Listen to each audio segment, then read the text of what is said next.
You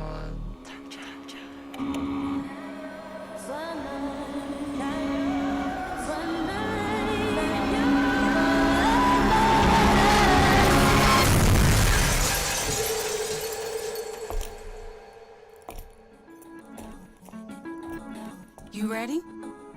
I've been ready. What are we waiting for?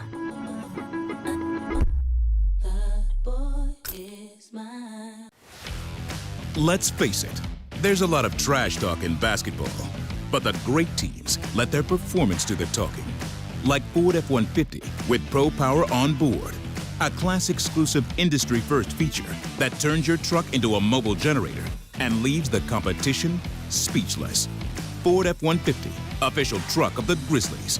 Greatness starts here at your Mid-South Ford dealer. Class is full-size pickups under 8,500 pounds, GBWR.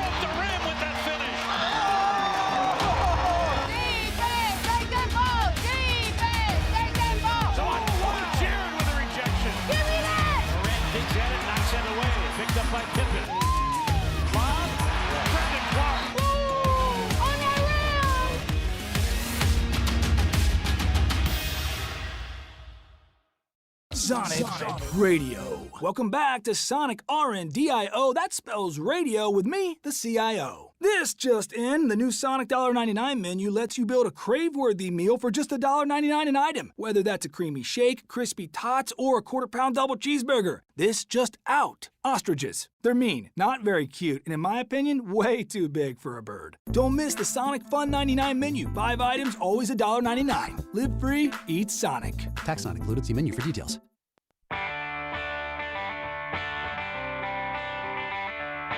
Live from the Built Ford Tough studio at FedEx Forum, it's the Gary Parrish Show, presented by Ortho South, on YouTube at Grind City Media and the official Grind City Media app. Now, here's your host, Gary Parrish.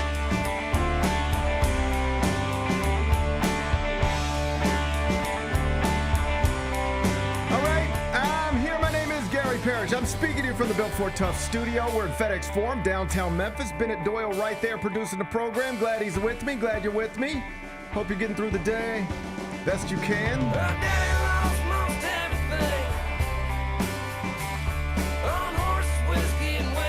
And I hope you're ready to talk some college football, because that's what we're going to do in this opening segment now that Memphis, Arkansas is just 3 days away. Big game here in Memphis on tap. The Tigers are underdogs on Saturday, of course, but a Power Conference road team hasn't won here in more than 12 years. Frank Bonner detailed it this morning at DailyMemphian.com, so history at least provides some optimism for those who yell, "Go Tigers, go." We'll talk about it momentarily. First, though, quickly, let me set today's schedule for you. The next segment, about 20 minutes. Chris Vernon going to join me.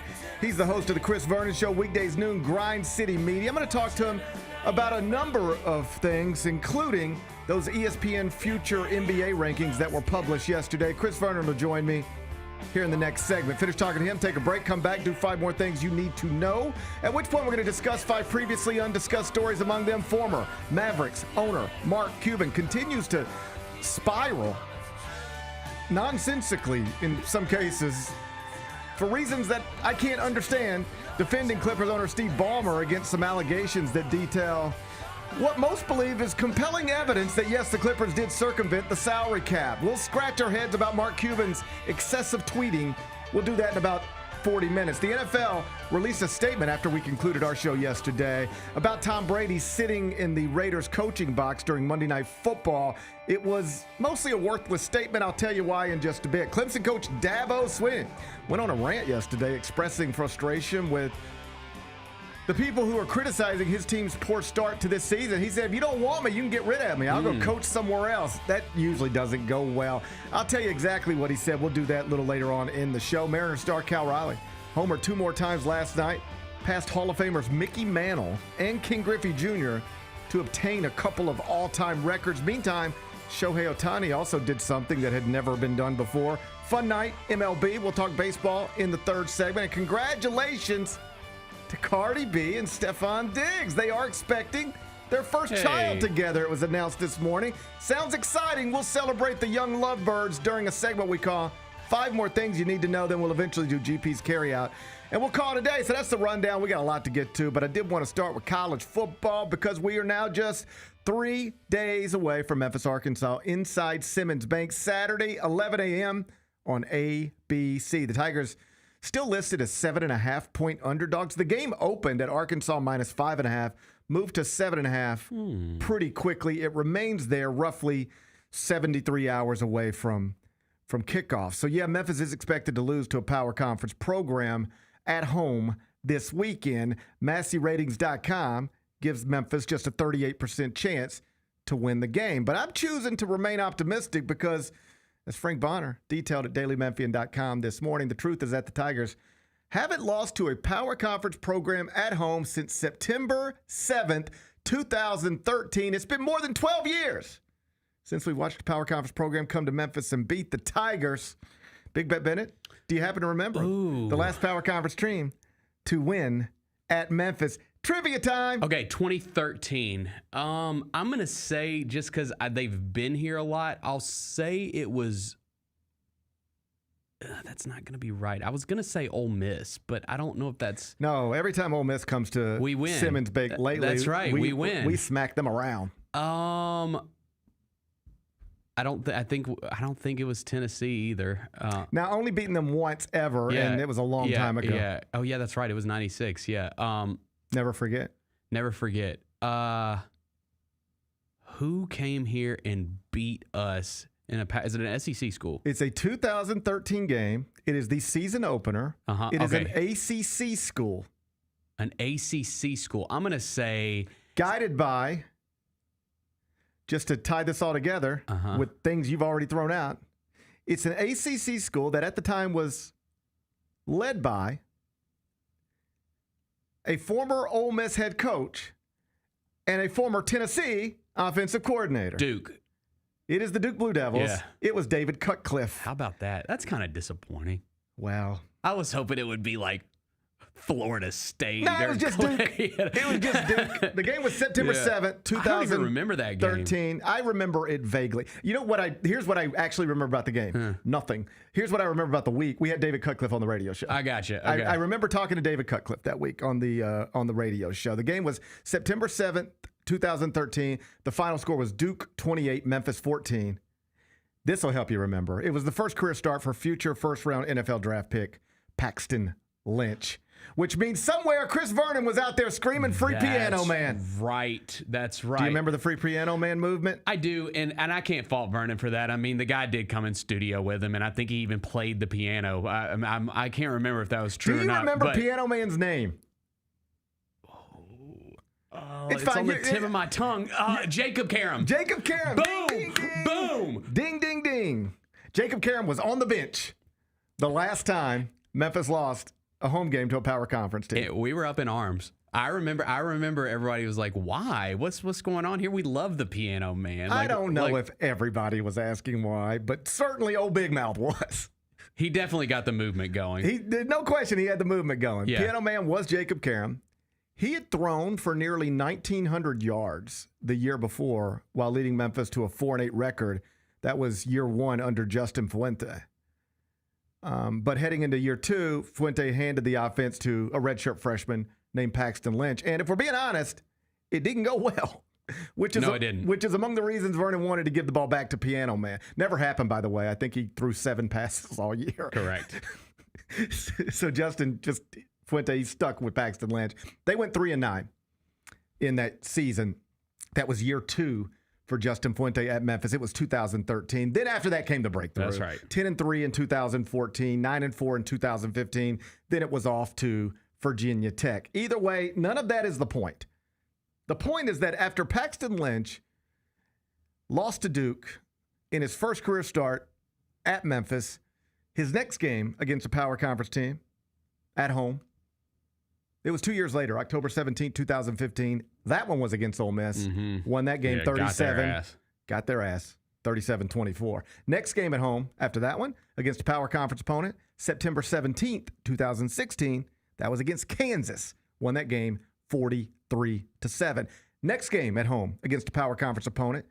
It was September 16th, 2017. That was against UCLA. Won that game. Yep. 48-45. That was Josh an awesome Rosen. game. Me and Vernon were on the front row. I was there too. It was, go ahead. 240 degrees outside. It was one of the hottest games I've ever been to in my entire life. I think the hottest game ever played in the history of the United States of America. I got incredibly sunburned. Like, it was really bad. Vernon and I were texting about this. Yes. I guess it was yesterday, because yesterday was the anniversary of it. And you know, sometimes whether it's I don't know if it's Instagram or Facebook or something, but they throw memories in your face. And so it popped up on his phone somehow, and he sent it to me. And my response was like, it was so hot that day. And he reminded me I'd forgotten this. They literally ran out of water. Yep. At the stadium. I remember. It was 244 degrees. We have 45,000 people in a football stadium and no water. Yikes. We're lucky to still be alive. Yeah.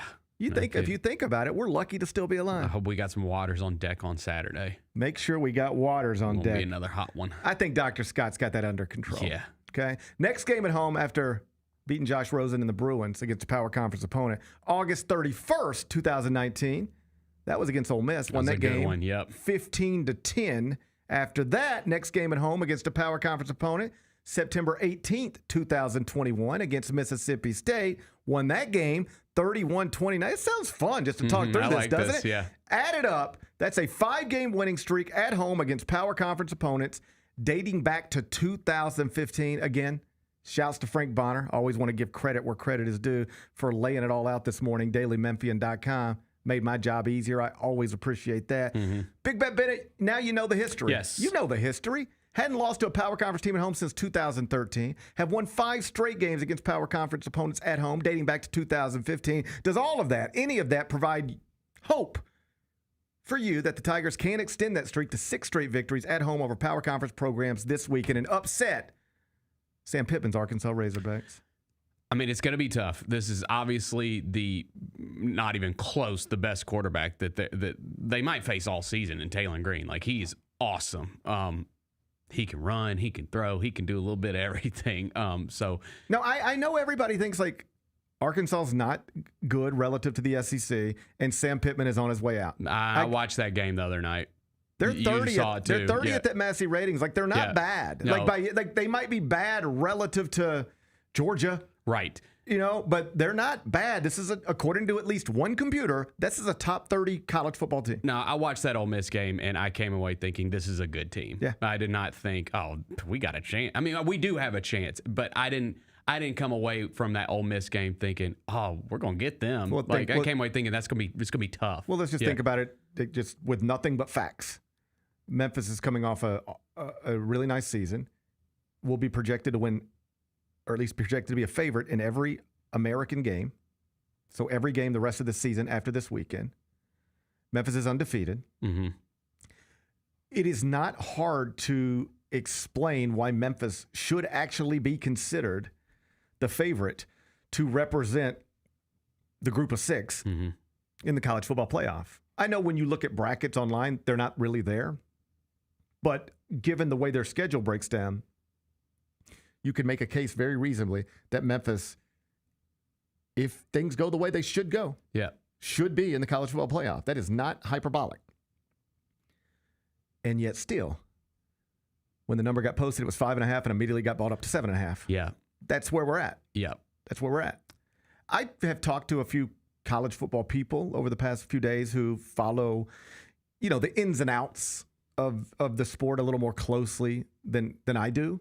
Like, I'm not capable of sitting here and breaking down Arkansas's football roster for you. Mm-hmm. I don't even pretend to try, okay? But when you talk to people about that, like, all I know about Arkansas is they're not supposed to be very good, and Sam Pittman's probably on his way out. Like, what I was told is, like, if you're just looking at rosters, Memphis roster, Arkansas roster, like, it's not clear. It's not close. Sure. Like, one of these teams clearly has the better personnel. And on paper, on paper, it's probably the better team. Even if Arkansas's football program hasn't been operating at the level at the Memphis football program relative to their own worlds in recent years, which is why their coach is on the hot seat, right? By definition, your coach is on the hot seat, things haven't been going so well. just because that's true doesn't mean that in this moment, Arkansas still doesn't have just about every advantage you can have in the sport of college football over a place like the University of Memphis. So to your point, yes, this will be a tough task. Yeah. It is a big ask. Barring a surprise, that streak of 5 straight wins against power conference opponents at home is going to come to an end, barring a surprise, because by definition, upsets are surprises. They're not supposed to happen. Yeah. For Memphis to win the game, they're going to have to upset Arkansas. But you know what? We just ran through the last 5 games against power conference opponents. Yeah, Memphis was favored in some of those games, but not all of them. Right. And they still won all 5. And look, if you lose, it's obviously a minor set, but everything's still in front of you. That's the good thing about starting 3-0 is and you haven't started conference play yet. Everything's still going to be in front of them. They still, in theory, should be able to achieve what they hope they can achieve this season. Are you ready? If Memphis wins the American Athletic Conference, but also has a loss to Arkansas on its resume, I would still feel that it's more likely than not that Memphis is in the college football playoff. I feel the exact same. But the thing is if you win, then the buzz starts. And then you get the national conversation. And then you start maybe showing up in rankings. And I think that all affects who gets chosen to be in the college football playoff. Well, you can't I think you can make the college football playoff without winning this game. Yes. But if you want all the other stuff, yeah, you need to win this game. Because then it becomes a national story. Yes. Memphis, undefeated, expected to be favored in every game going forward. Yeah, when they start doing the playoff ranking shows and stuff like that, you're going to pop up. You're going to be mentioned every time. Yep. If you want to stay a part of the national conversation, I think you do have to beat Arkansas. Yeah. Because if you lose to Arkansas, yeah, you can still go to the college football playoff and do it by winning the American. But you know what people will say about you then? It'll be a vastly different conversation. Because then Arkansas is probably going to go to the SEC or return to the SEC after the loss to Ole Miss and, do what they're expected to do, right? Mm-hmm. So you beat Arkansas, then you run through the American. Every week that you're undefeated and every week that the college football playoff rankings are coming out, you're a part of that conversation. We'll tell you, whatever night it is, Tuesday nights, every Tuesday night, show's coming on tonight. We'll tell you, watch it. We'll start debating. Where do you think Memphis is going to be? Yeah. That's going to be fun. That's fun. That's part of the journey. That's so bad. That's fun. Yeah. If you lose to Arkansas, you can still be a part of the process and still have a very realistic chance to be in the college football playoff, but you will not get talked about the same way. Mm-hmm. You will not be an undefeated team still expected to be favored in every remaining game. You'll be, I guess, one of the better American teams, but not good enough to beat the Arkansas team that's not good enough to really compete in the top half of the SEC. You'll just be that. Mm-hmm. That'll still be wonderful, on some level. Just Memphis in the college football playoff conversation is awesome. For sure. But if you want to, I always go back to this year. When Wichita State was undefeated in basketball the entire regular season, that became a story because of the 0 in the loss column. If they had a 1, it wouldn't have been the same story. Had they lost a early game to a middle-of-the-pack Big 12 team, they would have still been good, still been headed to the NCAA tournament, still maybe been a number 1 seed in the tournament, but they would not have been the 0 in the loss column combined with, oh, wow, they may never lose again, creates the story. It's going to be a story here no matter what. Unless it really goes the wrong way, then we'll just stop paying attention. But if as long as you've got that 0 in that loss column, and there's a spot for you in the college football playoff, and based on where the rest of your games are going to be played and who they're going to be played against, you can reasonably outline your path to this place. That's how you stay a part of a real national story, where almost every college football show that's done on ESPN or CBS Sports Network, at some point, some producer says, hey, whether it's the C block or the D block, we got to get to the Memphis thing. They're undefeated and they're playing USF this weekend. Mm-hmm. Put a 1 there in the loss column, it's not the same story. The 0, it's a big deal. It really is. And it could be the thing that helps launch you into the rank AP poll, all the stuff. So do you have to, bottom line it here, get Vernon here. Do you have to beat Arkansas to go to the college football playoff? I don't believe so. Do you have to beat Arkansas to be taken seriously on a national level and talked about every week of the season, the rest of the season? Yeah, I think you do. I think you do. So let's do it. Let's go. Let's do it. I would just do it. Yeah, I would just do it. I think we should just do it. I think we should just beat them. Yeah. We'll see what Chris Vernon thinks. He'll be in here next. How did they sell you on Memphis? We're really just, I was really looking at the success that Memphis had, something I wanted to be a part of, and then the reputation Coach Silverfield and Coach Cramsey had as an OC, the things that he was able to do with Seth and the things that he's done in his career. I felt like that's something I wanted to be a part of, and I felt myself being able to excel in his offense. And also, I looked at the weapons around and everybody that I was going to be playing it with. The Chris Vernon Show, live on weekdays at noon on YouTube at Grind City Media and the official Grind City Media app.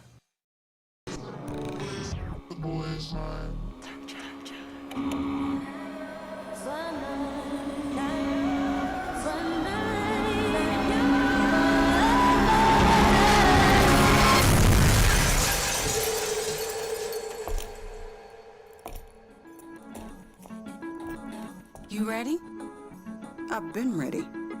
What are we waiting for?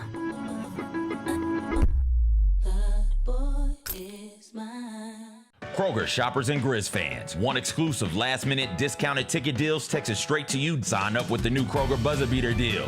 Fans can sign up by texting Grizz to 636-479 or visit your local Kroger store in the Delta Division and scan the QR code. By signing up, you agree to receive recurring automated promotional and personalized marketing text messages from the Memphis Grizzlies. Consent is not a condition of any purchase. Message frequency varies. Message and data rates may apply. Let's go, Grizz, let's go! Oh, John Moran just broke the rim with that finish. Defense, take that ball! Defense, take that ball! So Jared with a rejection. Give me that! Moran digs at it, knocks it away. Picked up by Pippen. Bob, Brendan Clark. Ooh, on that rim!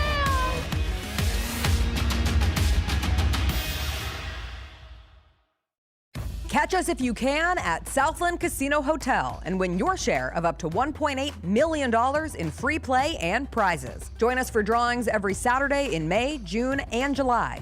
Each month, over 900 winners will take home free play or drive off in a new car or motorcycle. Be there for all 6 grand finale drawings and try to catch us if you can, only at Southland Casino Hotel. Must be 21 up. Play responsibly. For help quitting, call 800-522-4700.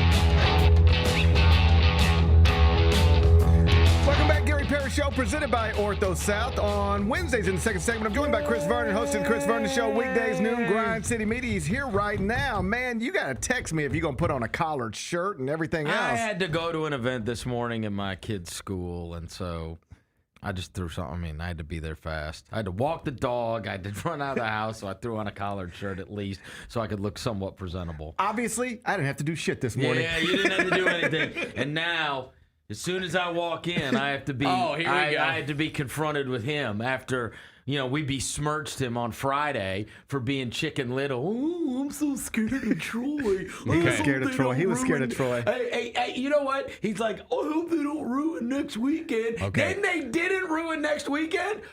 But he's already decided this weekend's ruined. Bro, what do you need to see to make you believe? Hang on a second. The game last week was tied 7-7 before Goose got hurt. Oh, all right? God. He turned Goose into Joe Montana.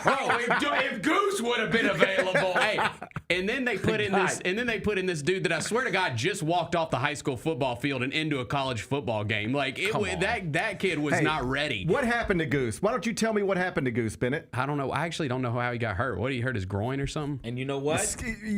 Trying to get away from that Memphis defense. Maybe so. He did that Memphis defense. They had him spooked, yeah. Yes. Okay, yes. That's fine. Goose went down like every other goose we know goes down. Why does the line keep moving? Oh, God. It did last week, too. It did last week, too, Bennett. That was a big point that we were making. Well, Goose got hurt. Didn't it? I hope you fall in your sinkhole. I might. Goose Brady got hurt. He said, I heard you guys discussing that yesterday, and you guys were like, man, it'd be so nice to have a handyman or whatever. Number one, It's not great when your handyman gets deported. Yes. Did your handyman get deported? Yes, dude. Damn. Yes. His church is trying to get him back. That's horrible. insane. Horrible. My man, Romero. Who is like he owns 2 houses here. And I don't know how it happened. And you would give him I don't know how it happened. You would give him a key to your home. He has one. There you go. That's wrong. Literally. Anyways, like the best people on the planet. The best. Sucks. The best people on the planet. Absolutely sucks. But that aside, right. We're doing our best. We're helping Romero get back. Right. Like my homegirl Miss Aileen, who lives next door, she's been in contact with him and the church back at his home, and hopefully we can get all this worked out. That being said, y'all don't know about Thumbtack, do you? You don't. Tell me about Thumbtack. Bro. What's that? I feel like I'm putting y'all on game. What's going on? You don't know nothing, bro. Now, I should be getting a lot of money for talking about this. Okay. I really should, because y'all don't even know about it, and I bet a lot of people in your audience don't know. In my opinion, at least for what has served us as a family, I would say the most valuable app I own. It is all independent contractors that do every single thing that you need. We came home from vacation. I walk in my house. It's 85 degrees. I said, this cannot be. Right. You ain't finding an HVAC guy on a Sunday at 6:30. Right. He ain't coming to your house. Thumbtack. I hit it. Boom. Need an HVAC, blah, blah, blah, whatever. Guy comes over to the house, knocks on the door. He's been a huge Grizzlies fan, long-time listener. I was like, this is a godsend. Right. Walks outside, flips out the compressor, turns the thing back on, boom. We're AC, right? Wife says, Chris, the dishwasher broke. You holler at him. Yeah. I bought a basketball goal. Okay. My son, he got to the age where he was playing in these basketball leagues, and we had, for his entire upbringing, this like fiberglass goal in the backyard, and you could throw it 100 miles an hour off that thing, and it boom, deads and goes in, right? So then the kids got used to banking the shots. We'd go, and then he got to the age. Then we would go out and we would play in the games, glass backboards. And bam, he's putting him by half court. Bang, bing, bing, whatever. I said, I'm gonna find one of these sites that's where I can buy a glass backboard. Right? I want to get a real basketball goal if we're gonna move. And so I did, bro. The thing shows up literally in an 18-wheeler. Mine did too. We just got one. You did this year, yes. An 18-wheeler. Yeah. They're like pulling off the slats. Yes. I'm like, what have I done? Right. I was like, I don't have anybody who can put this together. Thumbtack. Yeah, I typed it in. This is what I need. Boom. Guy came over and built the whole damn thing. I'm telling you, that thing has saved me. You guys have never heard of this? I've never done Thumbtack. It's all independent contractors. A lot of people that work, a lot of them, like, when you meet them, they work for big companies. Right. And then it's size stuff. No, Conscience got to them. Right? HVAC guy, I used to work for one of the big companies. I couldn't do this anymore, man. Right. I figured me and my buddy can do this on our own. Right? Or this guy. Or it's guys that are intensely handy that can just pick up jobs here and there. Right. I can do that. You've really never heard of it? I've never heard of it. It's the most unbelievable. It has saved my In fairness, as we were talking through it yesterday, like, I'm having a little fun. Like, I have an HVAC guy that I can text. And, I do have access to a lot of these people. One of our friends is a contractor, and he can get things done, whatever. But I can't do anything. Oh, and dude, so I have no sympathy for either of you. My wife's father is a handyman by trade. Right. Like electrician's license, plumbing, he's got them all. Right. You can't feel more useless than me. When your wife has to call her dad to come fix it, I go through this horrible. though. I'm like, good grief, I am pathetic. No, I have, like, my wife will be like, I'm like, don't look at me like that. My wife, I know. I'm like, just call your dad. She'll be like, yeah, my brother's coming over, and I'm like, for what? And she's like, to hang a picture. And I'm like, you didn't even think. You didn't even think to ask me to hang a picture. I'm talking about like swapping out the washer and dryer. We're at I'm not that pathetic. It could be like to put a light bulb in. You really can't do the basics. The basics. there's the light in my office above me has I just won't even put a new light bulb in. Oh, come on. Come on. I won't even get the ladder to just get up there and put a light bulb. Okay. I don't do anything. Okay, then I was going to put us all in the same boat, but instead, I'm worse. No. I'm worse than everybody. That's pathetic. I hired somebody to put together my children's Christmas presents. You did not. I swear to God, hand to heart. We took all the children's Christmas presents to our neighbor's garage and then hired somebody to go to the neighbor's garage and put them all, assembled everything. There is only one that I can recall having that happen with. Oh, one of them, two. One of them was a car, like one of those cars that I had to build. That was impossible. And by the time I got to the decals, I mean, I thought I was, and then the other one was there was, when Haley was little, there was a cartoon called Shimmer and Shine. Shimmer and Shine. And it was two little genies, right? And I had to build the Shimmer and Shine castle that also, like, you could press a button and it could talk and whatever. Oh, my God. It took me until, like, 4 in the morning. It's just too much. I was like, in fairness, I wish I would have hired someone. Well, here's the thing. I know. I don't want to do it. It will take longer than it should. And I will mess it up. Yes. So it's just money well spent. That's fair. That's fair. Here's the funniest one. You know your limits. And here's the funniest one. So this is probably 15 years ago. I don't know. I bought a bike, a stationary bike. Oh, yeah. For my office. I found it on Amazon. It was a stationary bike. Just admit it to everybody. You got a dusty Peloton like everybody else. Yes. Everybody's got laundry hanging off a Peloton. People ask other people with Peloton, so when's the last time you got on your Peloton? Don't even ask me that question. No. Ask me the last time my Peloton was even plugged into a wall. I have no idea. It just sits there. It's just like it doesn't sit there. There's got laundry hanging off it. It might as well be a coffee table. It like serves. It's just everybody loves it for 2 months. It is okay. This was pre-Peloton. All right. I bought a stationary bike, and it was like it had a desk on it. And it was like, you can sit here and do your work. And it had pictures of people putting their computers in. Do your work while you're exercising. I was like, sounds like a good idea at the time. This is how I'm going to get skinny. Oh, yeah. I'm going to pedal and write columns and rank basketball teams. So then I go to buy it. And on Amazon, they had an option like assemble. And I was like, yes, of course. It was like $100 extra to have somebody come to your house and assemble it. Done. Of course. Put it on my Amazon card. Happy. I swear to God, this shows up. I was just surprised that this was my experience. I make no judgments. Okay. I was just like, I thought like, am I getting pranked right now? So knock on the door, knock, and 2 women come in, which is fine, and immediately hand me a card. And I'm like, what's going on? And she just like nods down at the card, and I look at the card and it says, "Hi, we are here to assemble your bike. We are both deaf and work with the something foundation of the something."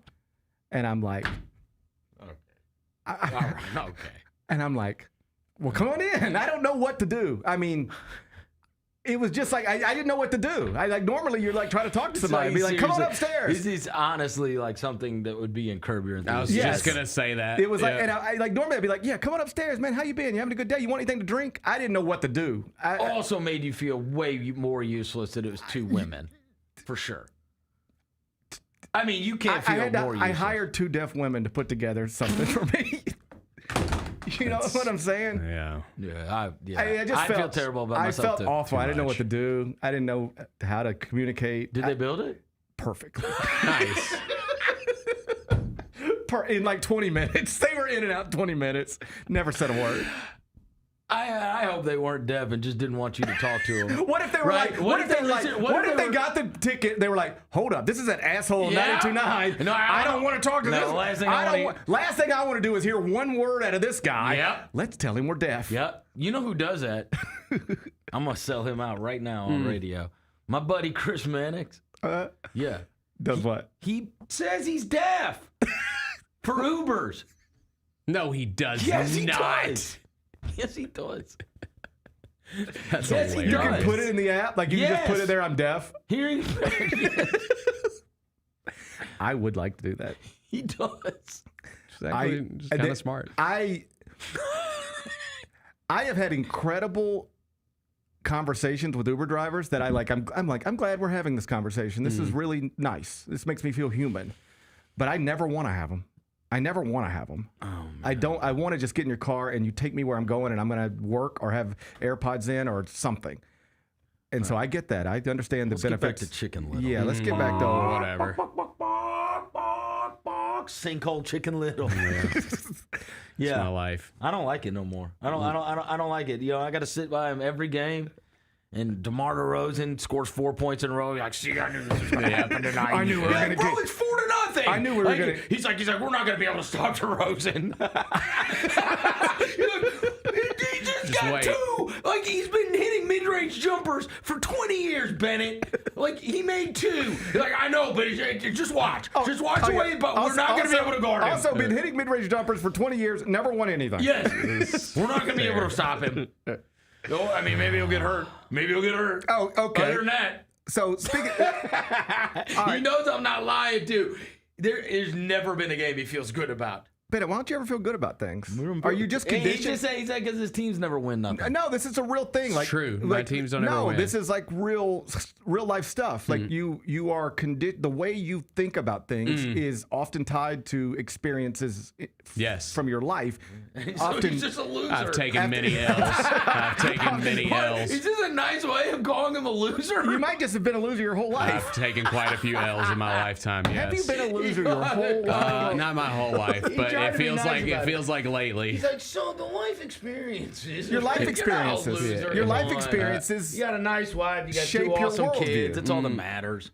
No, Pete The Davis. rest of the crap, come on. Pete Davidson talked about this. He's like one of the reasons I've learned that I struggle in relationships is because my father died when I was young, and he just in my head he just went away, and now I just expect everybody to just go away, and it makes relationships difficult. So maybe how does this tie to his dad working at the Rock and Soul Museum? It just means you need to. It just means I mean, your dad's. He's doing pretty good. Your dad still showing people Jimi Hendrix guitars. I don't think your dad's What's wrong with you? I don't think your dad's your problem. What is wrong with you? You had a good dad who stuck around. What's the problem? I don't know. Downstairs. He's literally underneath us. He's underneath us right now. Literally see him in the garage. Yeah. Like, what's your problem? I wonder how he feels. You think he feels good about the game? He probably doesn't know. He probably ain't been that plugged in. No. He's downstairs with a BB King shirt. Yeah, he wants to know if John Morant's going to play 60-plus games. That's what he cares about. Join the club. Everywhere I go. We just need this dude to stay healthy 1 year for like 75 games and that. Because honestly, and it can all go away very, very quickly. Even with the off-season injury, no one asks you about Jaren anymore. That's true. The expectation is he's just going to be play. out. And that was the thing. Mm-hmm. Everybody always asked you, oh, he just can't never stay plays out. and, he just and always stay. in foul trouble. That's right. Never plays and he's always in foul trouble. And he won the Defensive Player of the Year, and he played 70-something games, and it all went away. It can go away quick. Well, shit, I think the Joe Burrow thing helped because they said he's going to be back in 3 months. Jaren's injury was like 5 months ago or something at this. No, when was it? It was like 3 months ago. He's fine, though. Yeah. It sounds good. He's fine. It sounds good. Sounds good. Like He's been bopping around. He was at that basketball camp this past weekend, and DeMichael Cole interviewed him. Right. And It sounds encouraging, but like good to go. on this subject, let's circle back to those power rankings from yesterday. Grizzlies placed at 17th. Like, who cares? Whatever. Like, you either. I don't really care, but it was a stupid ranking. It's okay. Look who's 18. I don't have it in front of It's me. asinine. Who's 18? The friggin' Pistons? Yeah. They have Cade Cunningham, Jalen Duren, Sir Thompson, and Jaden Ivey. Right. They might Their win the players East, for are God's 17 sakes. my Yeah. ass. What? They've got an all-NBA point guard who's 23. Right. That is weird. They're going to be one of the best teams in the East. To me, there's no credibility. whether it has credibility or not, the same rankings had the Grizzlies number one That's right. back-to-back years, few years ago. So we know it's meaningless. We know that ranking sucks. So clearly they don't know anything. They don't know shit. We're better off being 17. Yeah. We're back to back. In fact, there's a banner out front. Back to back champs of the future team rankings. But it is a reminder of where we used to be and where we are now, at least in perception. And I made this point yesterday, and I didn't make a big headline out of it, but like I really do think this is among the most important Grizzlies seasons we've ever had. For sure. Because you need the bounce back season just to get this thing feeling back the way it should. Yes. there's a lot of questions about Ja, and if this season doesn't go well for him, I do think people just start to go, this is just what it is. That's it. This is just what it is. You will not have believers anymore. They'll just say this is what it is. That's right. It has not turned out the way you thought it was going to turn out, right? This is the and then the lease agreement. The lease agreement thing's just hanging over everything, and of course it is. I would be terrified with the National Guard coming to town and that being a big national story. If Ja were to get hurt early and the season start to spiral and the fans stop coming, it just could get uncomfortable very quickly, and I don't want any of that. I do think that the one thing about this season was it was an admission. Like, they are much better equipped to deal with a Morant injury now. With Ty Jerome, with Scottie Pippen Jr., with the group that they have added more good players to the roster and a depth that is required to be able to withstand it. Now, again, you're never going to reach whatever your ceiling is. I mean, that is dependent upon Morant being healthy. But no, I mean, there's a lot that just hangs on. We know they win when Ja and Jaren are healthy. This team has routinely won well over 60% of its games. That's just the fact. Regardless of anything else, I don't care if you put me, you, and Bennett with them. They've been able to win. Right. And so if those guys can stay healthy, it'll be the season that we want it to be. If they can't, it won't. Right. That's it. I really believe that. Mm-hmm. If they're healthy, you can put not any three guys, but they got good enough players. You know what I mean? And then obviously you hope that you get a step, but you hope that Coward is worthy of what you gave up for him in the 10th pick in the draft, and that Kentavious Caldwell-Pope starts hitting threes like he did his entire career rather than what he did in Orlando.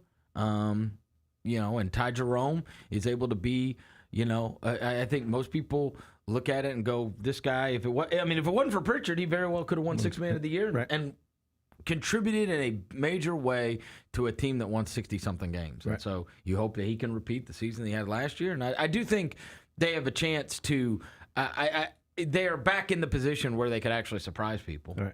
You know what I mean? I think that's part of those rankings and part of their win total and everything. They're back in a position where they can – but we do know when they have had those two guys healthy, they were back-to-back 2 seeds. I just think it's – and they were the 2 seed last year until they vomited all over themselves for a month. And the coach got fired. And with the benefit of hindsight, we know that 2 seed at a time was schedule related on some level. But whatever, they were still there in the standings pretty deep into the season. I just want it badly for the franchise for all the obvious reasons. Yep. And I think for Ja, too, because he just had this foreign tour and he was just celebrated. And him being awesome in actual NBA regular season games consistently, it just elevates him to a place he hasn't been in a minute, and he deserves to. I would like to see him get back there. For sure. And he has been, I will say, we've talked about it throughout this entire summer. He has reminded me, I have not seen this Ja, personality-wise, since year 2. That's right. Right. You know what I mean? He looked like you can read into whatever you want to, but even look how happy he's looked all summer. He had not looked happy. Look, our lasting image of last year is the camera showing him, and then him going like this, and then them getting another camera angle. Right. That's we've watched him on the court. Like sulk. He wasn't gritty Ja. He wasn't goggles Ja. He wasn't like that. Whatever was going on, that left, that joy. And watching him this summer, and I do think it has been incredibly beneficial for him to go around the world and to see how much people truly love you. Yes. And there's just no way around it. When you reach out and touch people and you see that love from all these people, when, there was that moment where he even posted the crying emoji where it was they told me my fans were gone. Right. And he's going to freaking Malaysia and these places, and there's they're having to shut down streets because the guy there. It's there is, no matter what you want to say, there's a responsibility that comes along with that where you're going, look how many people love me. Oh, yeah. Right? Oh, and I think there's a lesson in there. There's a lesson in there for all of us. Now, all of us aren't loved by strangers the way Ja is loved by strangers, but the real world is so much better than the phone world. That's it. If you ever just put this down and go outside, go experience life, you will have a much better time out there than you have in here. That's right. Yeah. That's right. Yeah. And he spent the whole summer doing it. Yeah. Right? Yeah. On that tour. Not to mention his shoes are awesome. Shoes are. Lou just got him a pair. He did. The The new white ones? Or the pink ones? Different colored ones. Oh, the different colored ones. Yeah, that's more Lou's style. They sure. I saw the Tennessee baseball coach had him on the sidelines during that game the other day. The Tennessee Georgia game. The Tennessee baseball coach, Tony Vitello, is that guy? Yeah. He's like the one baseball coach I know. He's like the cool baseball Tony coach. V. Yeah. He had on the white. In fact, Braxton Brady sent him to me. He's Preston and Bennett's dad. Bennett's the one that had the. I texted him when Bennett had he laid out and saved it, the punt that was going into the end zone and made that huge play. That's a Memphis kid, and I know his pops. And he lives in Texas now, but he sent me a picture, and he was like, look at Tony V with the Jaws. And he had the white ones on. Like, I'm not a shoe guy. I mean, I have nice shoes, but I don't feel like anybody needs to hear the opinion of a 48-year-old me about shoe culture. Like, I don't think anybody will They look cool, though. They look cool. They look cool. I like them. They look cool. I haven't heard anybody They're say. the best ones by far. I think so. Yes. Yeah. Line up. If you objectively, if you went Ja 1, Ja 2, Ja 3, these are by far the best ones. And I would argue, like, you take Ja 3s and put them against whatever else is coming out. Yeah. They look as cool or cooler than anything. Yes. In whatever that is in my head. And like, but also in my kids' heads. That's what I'm trying to say. Yeah. To young people, to Devin, to every. It's all set up for him to have the comeback season. It really is. It really is. Now I just got to go do it. Yep. All right. Chris Vernon going to be in the big studio. Hey, man. Turn that frown upside down. Turn your frown upside down. No, I'm tired of this. Hey, your yard's going to be okay someday. Your yard's going to be okay someday. Hey, why don't you go get you a Goose jersey? I'm going to try my best. Okay. I know you love Goose. I hope he's doing okay. Why do you keep acting I hope he's like healthy. Goose Favre. What do you think? He almost beat Clemson, for God's sakes. Clemson stinks. They want to fire the coach. They want to fire the coach at Clemson. Clemson? They want to fire the coach. Dabo said, I'll go somewhere else. That's all because of Goose. Oh, my God. Goose has Dabo on the hot seat. Because he's down 16-0 to Goose. Goose Favre. That's right. Goose Favre has Dabo on the hot seat at What is Clemson. Goose's last name? I can't remember. It doesn't matter. I actually But he can't is remember. convinced that if he wouldn't have gotten hurt, this I think it's weekend would have been Crowder, ruined. maybe. I think it's Crowder. I can't remember. I think that's All right. It don't matter. Yeah. Chris Vernon be in the big All right. studio at noon. Chris Vernon's show coming up in about an hour and 15. When we come back, update in the ongoing battle, I guess, between Pablo Torre and Mark Cuban. Did you see this last night? Mark Cuban I wrote a column yesterday because I'm a columnist. Do you want to know how many words it was? 900. Okay. Mark Cuban wrote 3,500 words yesterday about the Pablo Torre, Kawhi Leonard, Clipper, Steve Ballmer situation. I don't know how he got so invested in this, but he has dug in and has, from my perspective, feels like he's reached a point where he can't see the forest for the trees. I'll explain. We'll do that next. Gary Parrish Show presented by Ortho South. Who do you go to learn still? Like, who are you looking to for inspiration? A couple years ago, I went and visited, even though he's younger than me, but we've got great admiration for one another. Went and visited Dan Lanning out at Oregon, right? A young head coach who's had some success. Mike Norvell may not have had the season he wanted in the past. We can still get on the phone and talk about things, right? Tune in to the Jessica Benson Show with CJ Hurt, live every weekday at 8 a.m. on YouTube at Grind City Media and the official Grind City Media app.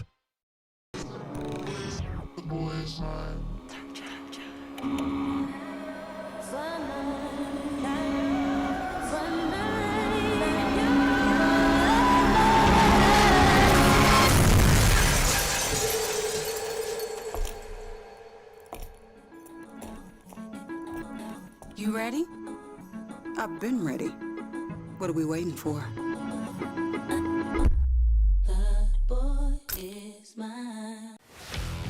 Let's face it, there's a lot of trash talk in basketball, but the great teams let their performance do the talking. Like Ford F-150 with Pro Power on board, a class-exclusive industry-first feature that turns your truck into a mobile generator and leaves the competition speechless. Ford F-150, official truck of the Grizzlies. Greatness starts here at your Mid-South Ford dealer. Class is full-size pickups under 8,500 pounds, GBWR.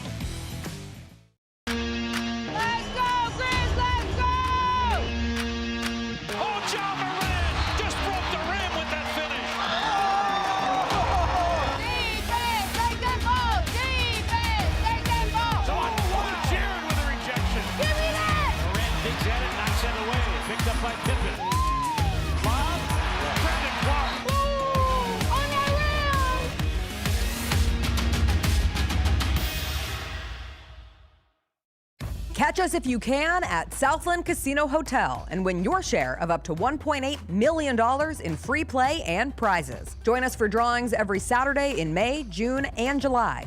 Each month, over 900 winners will take home free play or drive off in a new car or motorcycle. Be there for all 6 grand finale drawings and try to catch us if you can, only at Southland Casino Hotel. Must be 21 up. Play responsibly. For help quitting, call 800-522-4700.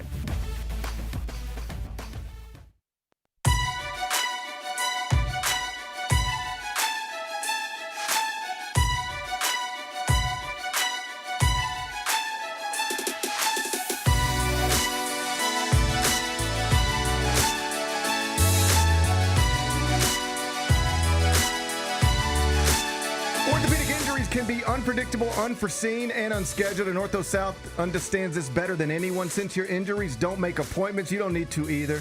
That's because Ortho South welcomes walk-ins during the weekdays, in the evenings, and even on Saturdays. So next time an unforeseen injury makes an unscheduled appearance in your life, visit orthosouth.org to find your nearest urgent care location. Just walk in, and Ortho South will take care of everything, especially you. Learn more at orthosouth.org. That's orthosouth at orthosouth.org. Now I got 5 more things you need to know. Number 1. Mark Cuban doesn't know when to get out of a fight. What's going on? Let me walk you through it. Okay. So you know Pablo Torre. Yes. He hosts a podcast and does real investigative journalism on this podcast and has done one incredible story after another over the past year.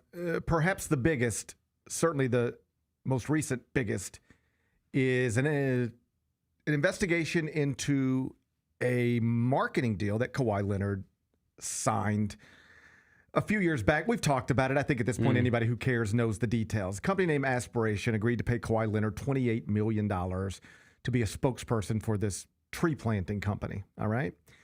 But so you can just stop right there and be like, that doesn't make any sense. New Balance didn't even pay Kawhi Leonard that much money to endorse their basketball shoes at the same time. How is Kawhi Leonard more valuable to a tree planting company than he is to a basketball shoe company? Totally reasonable question. Then you find out it was a marketing deal, but he didn't have to do anything. Quite literally did nothing. Didn't tweet, didn't retweet, didn't sign autographs, didn't make public appearances, didn't do a commercial, nothing. So they agreed to give him $28 million to do absolutely nothing. This obviously makes no sense on any sort of surface level. So that was the first podcast that Pablo did. Why is this company that Steve Ballmer invested in giving Kawhi Leonard millions of dollars to do absolutely nothing? What most people conclude from that is it looks like they're trying to circumvent the salary cap. Based on the collective bargaining agreement in the NBA, there's only so much money you can give these players, but you can always figure out ways to give them more in other ways, and this is a workaround. Highly frowned upon workaround, but, you know, I guess it could happen, and it looks like it did here. Mark Cuban then jumps on Twitter and, says, good investigation, but you're reaching all the wrong conclusions. And more or less just dug in on the idea that I know Steve Ballmer. You don't know Steve Ballmer like I know Steve Ballmer. He's one of the wealthiest men in the world. He's a really smart guy. In fact, too smart to get caught up in something like this. That's his argument, basically. Yeah. I know how it looks, but any smart guy is too smart to get caught up in this. And out of hand, I just sort of rejected that because smart guys and smart gals have made dumb decisions throughout history for all sorts of different reasons. Just because you are brilliant in some aspects of your life doesn't mean you aren't vulnerable in others. Myself included, right? Not that I'm brilliant in it, but you get the point. We're all flawed. We're all flawed. That's what I'm saying.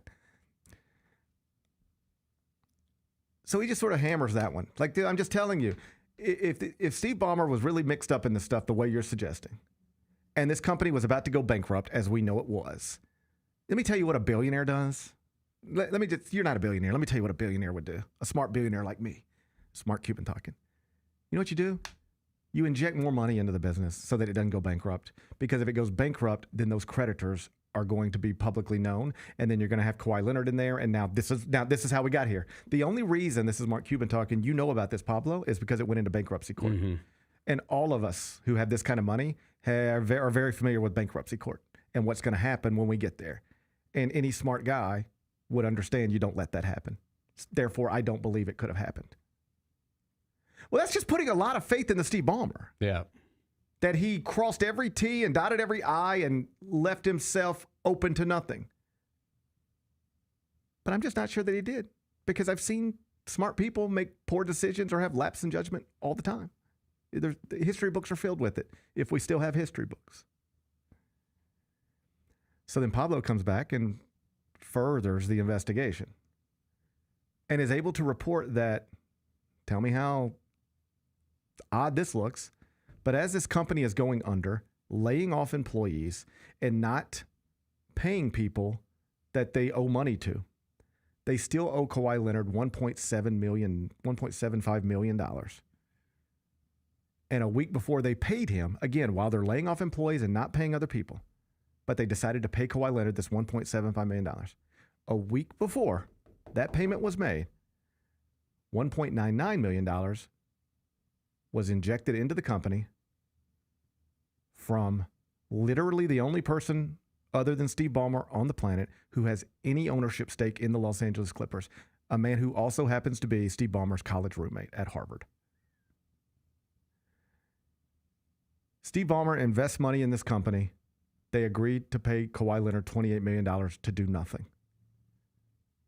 They're running out of money. They owe Kawhi $1.75 million. A week before they pay him, while they're not paying other people and laying people off, Steve Ballmer's college roommate and the Clippers' other owner puts the money in there that covers the Kawhi Leonard payment. There is no rational explanation for any of this other than what it is. And yet, Mark Cuban jumped on Twitter yesterday, still doubling down, and wrote nearly 4,000 words about the subject. And I'll be honest with you, I couldn't even take the time to read all of it because it just felt stupid. Yeah. Because I knew by the time I get to the end of it, you know what I'm going to say? You're just making assumptions about Steve Ballmer that seem untrue at this point. You're just making assumptions about Steve Ballmer that seem untrue at this point. You just think his whole argument, or at least most of his argument, is tied to, I just don't think somebody this smart could do something so stupid. And you know what I think we're going to find out? Somebody so smart did something this stupid in the spirit of, I want to win. Remember, they'd already been accused of stuff like this before. And Kawhi's camp had already been accused of asking for stuff like this before. And I wish I would ask Vernon about this. Everybody has theories on how this actually went down and why it went down this way. Have you heard the Bill Simmons theory? And Bill acknowledges up front, he's like, I didn't invent this, but like, this is something I can sort of co-sign. And when I heard this, I was like, okay, because I just listen for things that make sense. That's all. In all this stuff, I just try to listen for things that make sense, and I don't believe things that don't make sense. So I just rule out anything that just doesn't make any sense. I just go, I mean, I don't rule it out, but I'm less likely to believe that way. Yeah. The most obvious explanation for something tends to be the right one. And I always start there. And so when I hear things that make no sense, I dismiss them usually. But when I hear things that make sense, I go, that totally makes sense. I could put that on a list of possibilities of how this went down. Because the whole deal is strange. But what if this explains it? This is what Simmons said. We've all heard about Kawhi's Uncle Dennis at this point, right? And Uncle Dennis is the one asking everybody for everything. He wants a stake in ownership. He wants private planes. He wants everything, right? And they're just constantly reminding him, hey, Uncle Dennis, you know we can't do this. It's not allowed. The communications that we know of between this company and the Kawhi Leonard camp are actually between this company and Uncle Dennis. And the evidence that we have that shows that Kawhi Leonard didn't want to do anything for this marketing deal is Uncle Dennis saying, we don't want to do anything. We want the job, but we don't want to do anything. And they still gave him the job because this was never really about having Kawhi Leonard represent a tree planting company. It was just about getting more money to Kawhi Leonard to ensure that he signs the contract we want him to sign. So here's what Ben Simmons suggested. Is it possible that Kawhi Leonard knows nothing about this and never did? The LLC is started by Uncle Dennis. Uncle Dennis is being very direct with the business partner. We don't want to do anything. Perhaps because if you don't have to do anything, guess whoever never has to even know that this exists? Kawhi. I want to be clear. I don't know if that's true. I want to be clear. That makes sense to me. It does to me too. That is something that's it's just plausible to me. Like, I've heard of recruiting stories before. Basketball players go to, let's just say, Tennessee in the mid-'90s. And you go, man, I wonder why that kid went to Tennessee. And you ask questions, and it's like that. He didn't know nothing about nothing that was going on. Yeah, stuff went on, and that's how he ended up at Tennessee, but it was not brought to him. He was just guided that direction. But whatever happened, he was truly, the player wasn't aware of it. I've heard about that in football. Did you know your high school coach got X amount of dollars for you to go to the school? Absolutely not. Had no idea. He was just constantly talking good about this school and these coaches and constantly bad-mouthing these schools and these coaches. And he's the main father figure in my life. And so by the time I got ready to make a decision, it was clear to me where I needed to go. My father figure loves this place and loves these coaches and seems to have problems with everybody else. So it sounds like this is the best place for me. But I didn't know he was on the take. This is like not unique. Or it might be unique, but it's not unheard of. And so that kind of feel like that seems plausible to me, what Simmons tossed out. Either way, however, whatever the details, I don't know how you can, at this point, describe this as anything more or as anything other than what it appears to be, which is they were circumventing the salary cap and should be punished. And again, as Pablo detailed on his podcast, the CBA addresses these things, and you don't have to prove beyond a reasonable doubt that Kawhi Leonard had a no-show job designed to circumvent the NBA salary cap. The NBA does not have to prove that relative to what the CBA states. It's a little bit flipped around. What the Clippers have to prove, or Kawhi has to prove, is that there's a rational, that's the word, rational explanation for why this business was giving you this money. So if Nike has given LeBron $100 million, it's not hard to rationally explain that. He's one of the greatest basketball players of all time, probably the most famous basketball player in the world. This is what basketball players of that stature get from companies like Nike. Easy. If Nike wants to give Ja Morant however many millions of dollars, not hard to rationally explain that for a lot of the same reasons. Try rationally explaining this. What we're trying to find out as the NBA is, why did you, a tree planting company, give Kawhi Leonard $28 million for nothing? Can you rationally explain that? Good luck. We can sit here all day. You'll never get there. You'll never get there. You can get your Chat GPT out, ask it to help you. You'll never get there. There's no rational explanation for it. Right. That's the real problem. And yet Mark Cuban refuses to just actually concede. At some point you get into a fight, an argument, and you should just concede it. And smart people do. Or at least some smart people do. I don't mean to imply Mark Cuban's not smart. He's obviously brilliant. But every once in a while, and I've found myself over the years, I could look back and give you examples where you dig in on you run counter to the prevailing theory. And you feel like you're in the right place. But then the evidence keeps mounting. And at that point, you can just get out of it and go, hey, I might have just jumped the gun, or I might have just, I was just trying to play devil's advocate, but you get out of it. But then I can remember times where I was like, no. If I just explain it one more time, maybe people will get it.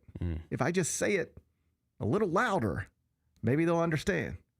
And that's very much the mindset that leads to you tweeting nearly 4,000 words yesterday about a story that technically has nothing to do with you. He is, I don't want to say spiraling, but he's trying to just type and talk out of it, and it doesn't appear there's any way to type or talk out of it. You watch the podcast, you heard what most people's conclusions were, and you decided to take the other side because you thought it was just impossible for a billionaire to be so stupid and reckless with paperwork. But it looks like what we're going to find out is, yeah, it was stupid to be this reckless with paperwork, but it wasn't something beneath Steve Ballmer and the other people involved, because this is how we got here. Yeah. I do think they're going to get punished for it. You do? Yes. I don't know how you can't. I don't know how you can't punish them. I mean, it is what it is. Like, you've heard it. Unfortunately, you've had to sit here and listen to me talk about this boring stuff for a while. You tell me, can you offer any rational explanation for any alternative? There's just, in my head, it doesn't exist. But I'll listen to you if you got one. No, I think like you said, like what seems obvious is probably what's happening. But here's the thing: what seems obvious is what probably is happening, and I can't even seriously consider any other theory. Mm-hmm. I haven't heard another theory that makes sense. None.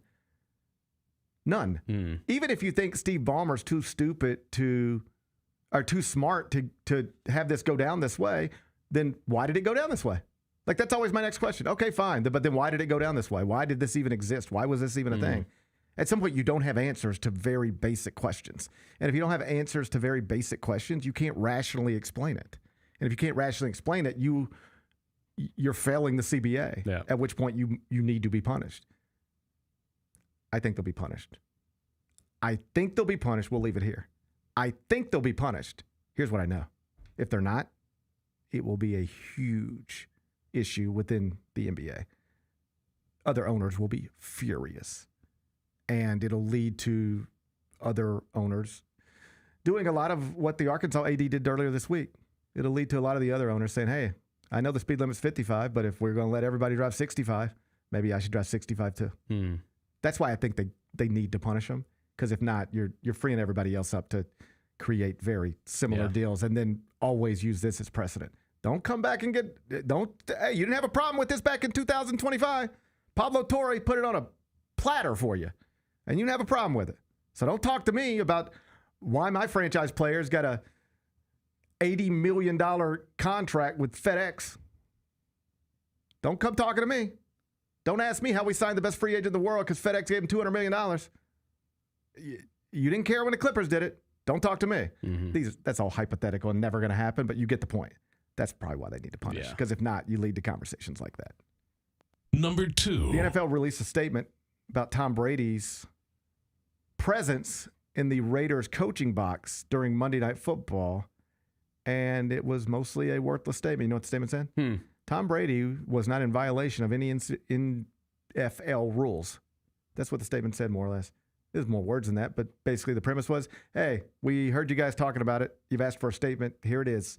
Tom Brady was not in violation of any NFL rules when he was in the box of the coaches on Monday Night Football. You know why that's a nothing statement? We talked about this for 30 minutes yesterday. Did I or anybody else ever make the point that Tom Brady was breaking NFL rules? He clearly wasn't breaking NFL rules. He was on TV in HD. If it was against NFL rules for him to be in the coach's box in clear view of television cameras, he wouldn't have been there, right? What are we even talking about? Right. This is not about breaking NFL rules. It's about, like, is this okay? And if you don't have a rule that says it's not, like, maybe you should have one. The whole reason this was a conversation Monday night that bled into Tuesday isn't because we're arguing about how is Tom Brady getting away with cheating NFL rules. That was not what anybody was talking about. It's that Tom Brady has a job to do for Fox at a rate of $375 million, and part of that job is to be as best prepared as he can be to broadcast games. And once the whole world knows he is sitting in the coach's box for the Raiders, and according to the offensive coordinator of the Raiders, meeting with Chip Kelly 2 to 3 times a week to discuss personnel and game planning. Once you know the guy who might be calling your game next week against the Raiders, or not, whatever. Let me rephrase. Once you know you got a game against the Raiders, and the guy calling your whatever game is a part owner of the Raiders and communicates with the Raiders and helps coach the Raiders on some level because he's got a headset on and he communicates with them. He offers advice on some level. He's coaching on some level. Once you know that, Why would you talk to him? So this weekend's a perfect example. What is it, Bears-Cowboys? Mm-hmm. Tom Brady's on that game. Next week, the Bears play the Raiders. This week, the Bears are supposed to be talking to Tom Brady about strategy, personnel, about all sorts of things that I'm just telling you as somebody who's been in these meetings on game days with coaching staffs and leading up to game days with coaching staffs. It's not like a press conference. It is a very informal conversation. It just feels like a group of people talking. You just talk. You don't ask questions like it's a press conference. You're like, so, hey, what's going on with so-and-so? You're just talking. Tom Brady should be talking this week to the Bears staff. If I'm on the Bears staff, we ain't telling him anything. Mm-hmm. Nothing. I might even say, we don't even want him on the Zoom. He's not allowed to be here because of his ownership staying. I don't even want him on the Zoom. I got to play against this guy's team next week. And he talks to the coaches 2 or 3 times a week, according to the coaches. Yeah. That's the issue. It's an undeniable conflict of interest that has now become a topic of conversation unlike it had ever been in the NFL. That's the issue. That's what you need to address. We didn't need to hear that he didn't break any rules. We know he didn't break any rules. But should there be rules to prevent this obvious conflict of interest? That's the conversation. They'll have to revisit it. I told you this yesterday. This will not go away until they resolve it, or until it's resolved one way or another. Either Tom Brady's got to resolve it, or the Raiders got to resolve it, or Fox has got to resolve it, or the NFL's got to resolve it. But those 4 entities will not have peace on this topic until something changes. If they think they could just say, hey, it's in the rules, and so everything's cool, it won't go away. I don't think so either. We'll be talking about this. Yep. We will talk about this until it's resolved one way or another. Number 3. Dabo Swinney went on quite a rant yesterday after Clemson dropped to 1-2 to start this season. Among other things, he said, hey, listen, if Clemson's tired of winning, they can send me on my way, but I'm going to go somewhere else and coach. I ain't going to the beach. Hell, I'm 55. I've got a long way to go. Y'all are going to have to deal with me for a while. So we have reached a point where a national championship coach, a future Hall of Fame coach, is basically telling his fan base, and by extension his administration, if y'all ain't happy with me no more, get me out of here, and I'll go win games for somebody else. Because I've won the ACC 8 out of the past 10 years. You think your next coach is going to do that? I know your last coach didn't do that. And if I ain't good enough because I lost 2 of my first 3 games this season, after winning my league 8 of the previous 10 years, if I'm not good enough now, after losing 2 of the first 3 games, and I'm not happy either, but if this is really the place where y'all think, oh, Dabo ain't good enough to coach your program no more, get me on up out of here. I bet you I can find my next job. These things never end well. No. I mean, I do think he has a point. Oh, I do too. Yeah, I think he has a point. Here's the thing. Yeah. And then I'll let you continue. Yeah. This is one of those things where I watch him say everything he said, and I can think about this 2 different ways. Mm-hmm. Man, you shouldn't have said all that. Right. But, buddy, I understand why you're frustrated. Mm-hmm. I always try to put myself in these people's shoes. And I can't imagine what it's like to have been as successful as he's been. That's it. Y'all were winning nothing before I got here. For as long as he's done it. And then, get off to a rough start. But to hear people act like maybe they don't want me to have this job anymore. See what happens. I've won 8 of the past 10 ACC titles.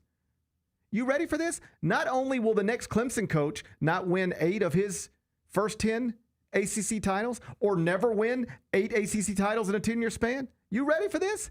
No ACC football coach will do that ever again. I think that could be true. Yeah. No ACC coach, when I'm gone, will ever win 8 of 10 over a decade. A 80% win rate, ACC championships over a 10-year span. Not only will my replacement someday not do it, no coach in this league will ever do it again. Mm-hmm. I'm one of one, and you want me out of here. I totally get that. I do too. I have nothing to compare this to like that. I'm not a football coach. But like as I was just thinking through it, it'd be like you're at a radio station, right? Mm-hmm. For all these years. And it's like, ratings are great all these years. Number one, year after year after year after year after year. And then like just suddenly you have like a bad 3 months, a bad quarter. And the ratings come in and it's like, oh, you dropped a fifth. And the numbers came down. And then there was a whole thing where people were like, yeah, it's time for him to go. I'd be, what the? I built this thing. Mm-hmm. I've been doing great way, and I get it. Like the past couple months ain't been so great, but like really, nothing I did for the previous decade matters. It's like, oh, you were great for a decade, but you've been bad for 3 weeks, so now you got to go. Mm-hmm. What? So I understand the sentiment. Like I can't imagine what it's like to do what you've done for that school, win 2 national championships, elevate it within the world of college athletics, and then after a rough start, have people calling for your job. That would drive me crazy. I would really have to close my phone. That would drive me insane. He clearly hasn't closed his phone because he's reacting to it. So I get his frustration.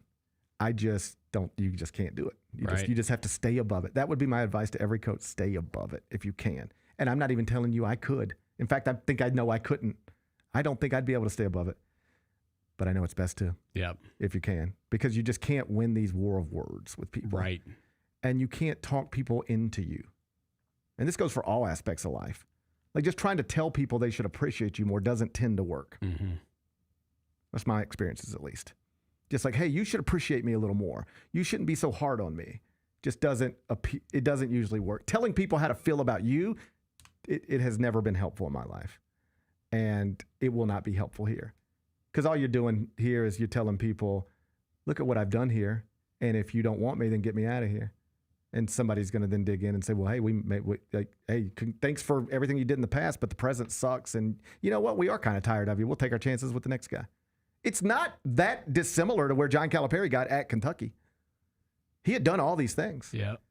But then they wanted him to go. They were ready for him to go. And ultimately, like you heard him in here a few weeks ago, he was clear and he was right. He didn't have to go. Kentucky did not fire him. They did not try to keep him. He got the Arkansas offer, and Kentucky didn't say, hold up, John. Before you go, they were like, you can go. I don't think they would have given him another penny to stay. They didn't even counteroffer. It's like, if you want to go, you can go. We're not going to fire you, but if you want to go, you can go. And then it was obvious you have to go. But even John was like, I didn't have to leave. And feels similar right now. Like he doesn't have to leave, but it's starting to turn on him a little bit where you might get to a point where you want to. Where you just say, I've done enough here. It's run its course. But these people have grown tired of me for whatever reason. And now it's time for me and my family to not live in what we're living in right now. He might reach that point. That is the point John reached and John's family reached in Lexington. And it's starting to feel like maybe Dabo could get there in Clemson, South Carolina. Interesting press conference. Yeah. We'll see how it goes. Number 4. Historic night on some level in Major League Baseball last night. Cal Raleigh hit 2 more home runs for the Mariners. I believe it's number 56 and 57. Jeez. 56 and 57. And the first homer broke a tie with Mickey Mantle and makes Cal Raleigh the switch hitter with the most home runs in a single season in the history of Major League Baseball. And then he hit the next one, and that pushed him past Ken Griffey Jr. for the most home runs by any Seattle Mariner player in one season in franchise history. Can you imagine having one night of baseball and passing on relevant list Mickey Mantle and Ken Griffey Jr.? Pretty good. It's pretty good, Cal. That's a good. I had a pretty good Tuesday night, but it was nothing like that. No. Meantime, Shohei Ohtani, dude, he is insane. Also made history last night by becoming the first player in the history of Major League Baseball to, in one season, have 50 home runs as a hitter and 50 strikeouts as a pitcher. They lost. Yeah. They took him out and they lost. They never, nobody had ever done that before. Not Babe Ruth. Not even the great Roy Hobbs. I don't think I remembered until I turned on The Natural last night. That Roy Hobbs, played by Robert Redford, of course. Yes. Rest in peace. Rest in peace. Was a pitcher before he was a hitter. Like once I was watching the movie last night, it was obvious, and I was like, oh yeah, of course, this is how the movie plays out. Mm-hmm. But Roy Hobbs was a pitcher more than he was a hitter. We watched The Natural last night. Did you enjoy it? I can't overstate how much I enjoyed it. Oh, it brought back some memories. It just made me feel good. Okay. I don't know how to explain it exactly. I'm going to have to watch it. It won't make you feel good for the same reasons it made me feel good. Okay. It made me feel good because that is a movie I watched as a child, as a young baseball player, with my parents. I remember like having those. That's.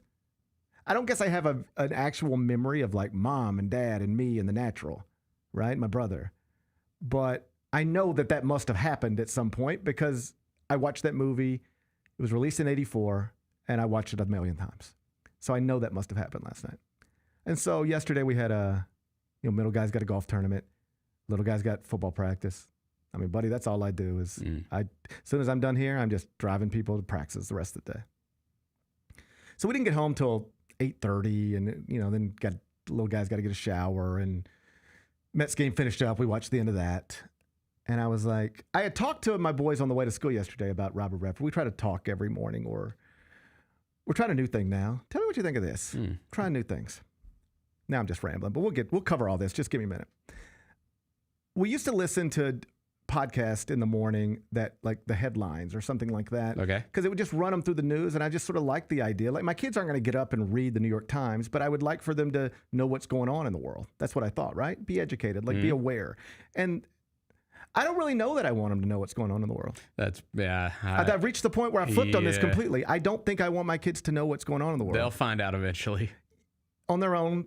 But I don't know that I need to be putting that in their ears every morning. Because we would listen to these podcasts, and it's like, and the 22-year-old charged with Charlie Kirk's murder, but that's where we start. And then it's like, and in Gaza, children are starving. And it's like, it just feels real heavy. By the time, like, even as I'm listening to it, I'm just like, I am probably exhausting them. They don't need to hear this. Like, I think that is one of our biggest issues as just people today. We hear too much. We see too much. I do not need to see everything I've seen over the past week. I don't think it's good for us, right? And I especially don't think it's good for my kids. So I stopped doing that, and I came up with a new project recently. Tell me what you think of this. We pick a new album every day, and we have about 25 minutes to school every morning, about 25 on the way home. That's 50 minutes in the car together. We pick out a new album. We talk about it. I tell them why this is an album that people think's important or good or whatever. And then we listen to it, and we only listen to it while we're together. So if it's after school, it's just me and Lou going to football practice. Oliver's not there. We don't pick that up there. We'll do something else. So we'll knock out, 25 minutes, 4 or 5 songs in the morning. We'll stop it there. Pick up from school. We'll continue it. And then usually it takes us maybe the next morning to get through an album, but we complete albums. And then we go, hey, so what do we think about that? Did we like that? Did we not like that? You want to hear another one by this person or something else? So we've done Prince, Purple Rain. We've done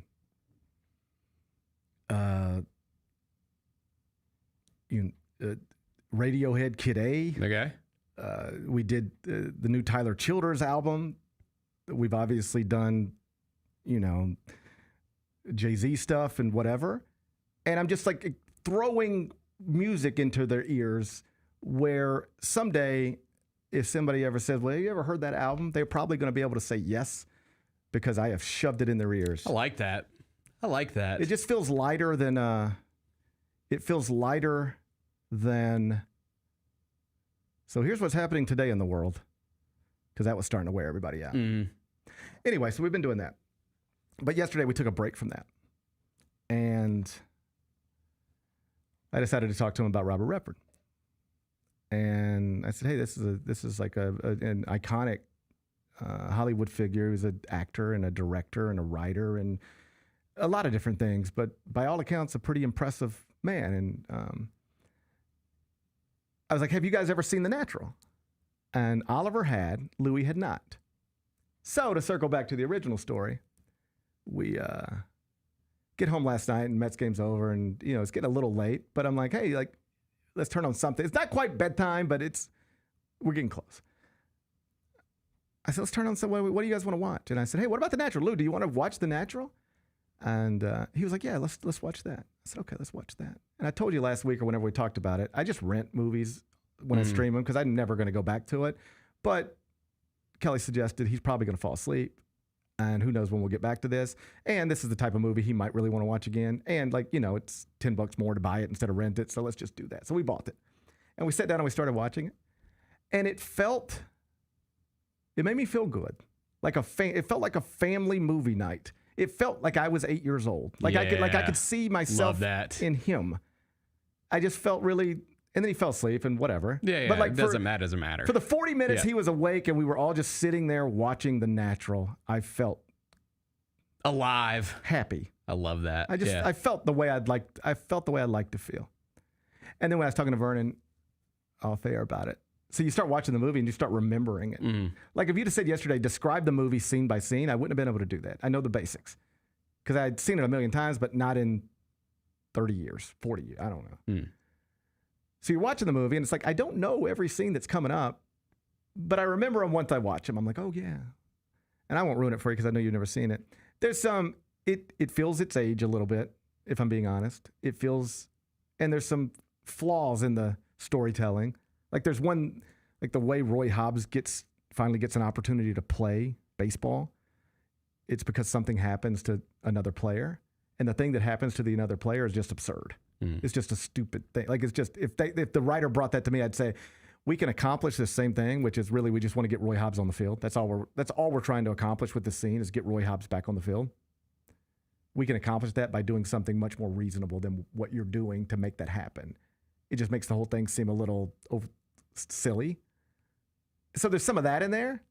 But just broadly speaking, it was Robert Redford and Wilford Brimley and Robert Duvall and Glenn Close, all the people we talked about yesterday, and they all look so young and they're really good. And I don't know. I felt like a kid a little bit watching that. That's cool. I had a good time. I recommend it. Anyway, how we got onto this? It was because Roy Hobbs, he pitched before he became the guy at the end of the movie. He was just a guy with a good left arm.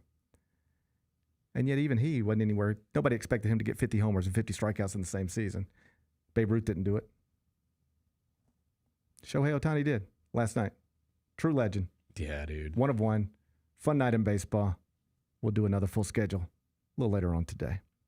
Number 5. Congrats to Cardi B and Stephon Diggs. What's going on? They're bringing a baby into the world. Hey, that's nice. It is nice. That's nice. It'll be her 4th child. First with Stephon Diggs, the previous 3, of course, with Offset. Rest in peace, Takeoff. What do you think about Cardi B and Stephon Diggs? You happy for them? It seems like they're happy. And if they're happy, I'm happy for them. If they're happy, I'm happy for them. Speculation, of course, had surrounded the idea of this for weeks because Cardi was showing up in court and I don't want to say she looked pregnant. That's not for me to say. Yeah, I got it. But other people said she kind of looked like she might be pregnant. And then she went on CBS this morning and she confirmed she's expecting her 4th child with Stephon Diggs. The timing's wild. Her new album, which is her 2nd album, comes out tomorrow.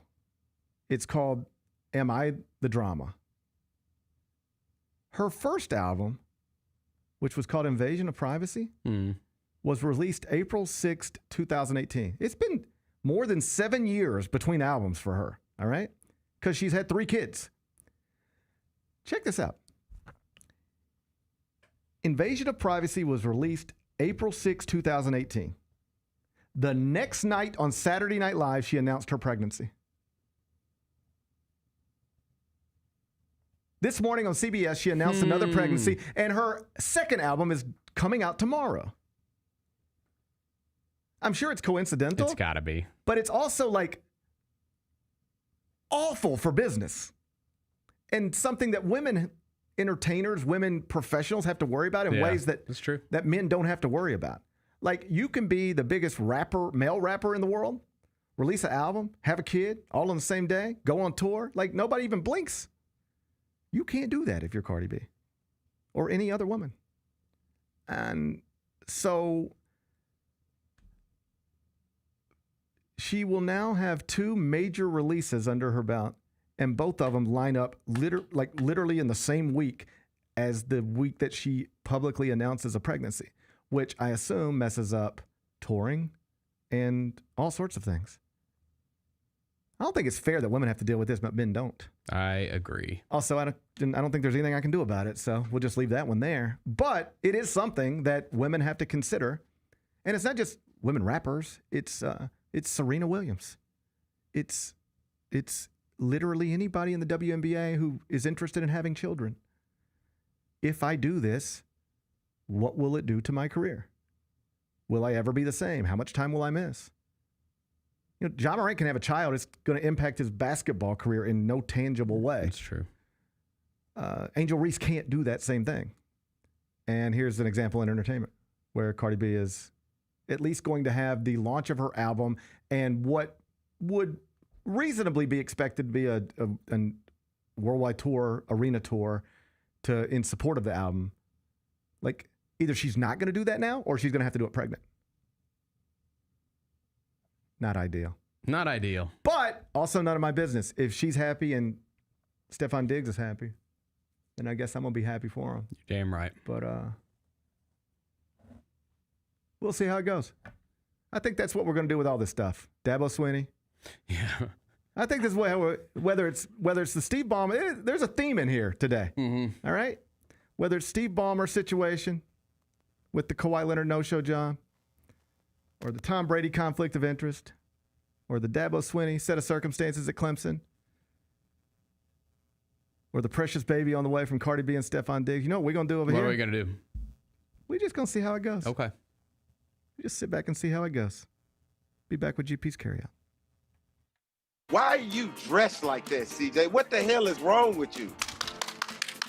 CJ, can you do some high knees? Is that a towel he has tucked in his shorts? Why are we allowing this? It's a towel. Why are we allowing this? Tune in to the Jessica Benson Show with CJ Hurt live every weekday at 8 a.m. on YouTube at Grind City Media and the official Grind City Media app.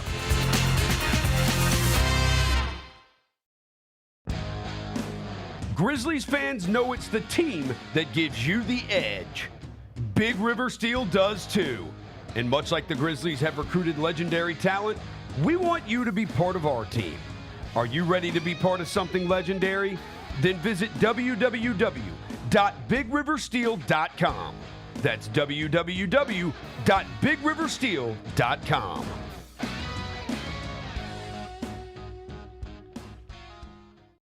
Kroger shoppers and Grizz fans. Want exclusive last-minute discounted ticket deals texted straight to you? Sign up with the new Kroger Buzzer Beater deal. Fans can sign up by texting Grizz to 636-479 or visit your local Kroger store in the Delta Division and scan the QR code.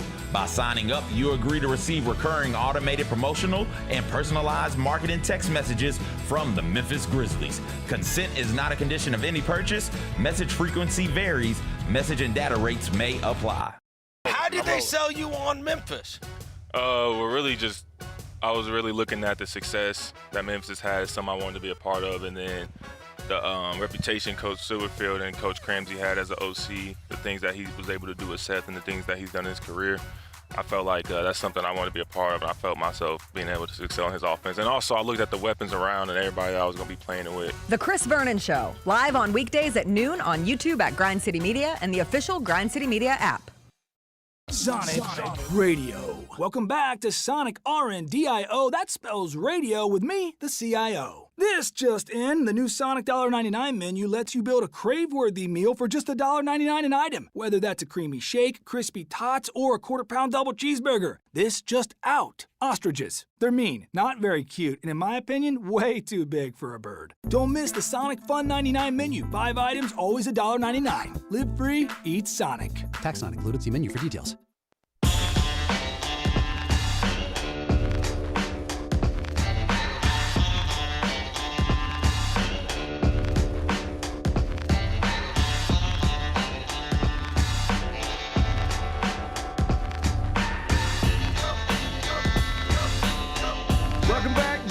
Parrish Show presented by Ortho South. You know, earlier, Bennett, we had Chris Vernon here, and we were talking about, this upcoming season and how important it is. And one of the things Vernon said is that, listen, when Ja and Jaren are healthy, they win, period. Like, you can't put any other three people out there with them, but you can put basically any other three Grizzlies rotation players out there with them, and they're going to win. If those two are healthy, this will be a good season. If they're not, we'll see.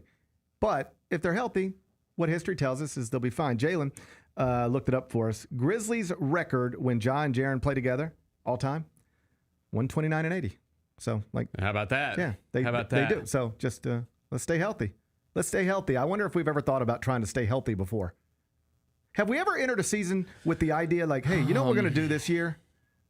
We'll try to stay healthy. I mean, I think most seasons we hope to enter this. Actually, Media Day's coming up. Yeah, that's right. Yep.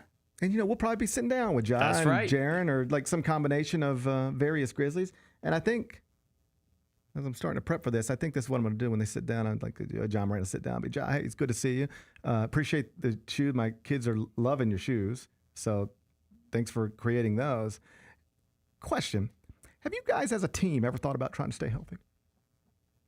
What if I just ask everybody if they've ever... I think that's a great lead off. I like that. You guys ever thought about... Listen, there's a million ways to enter a basketball season. Yeah, I know. Yeah.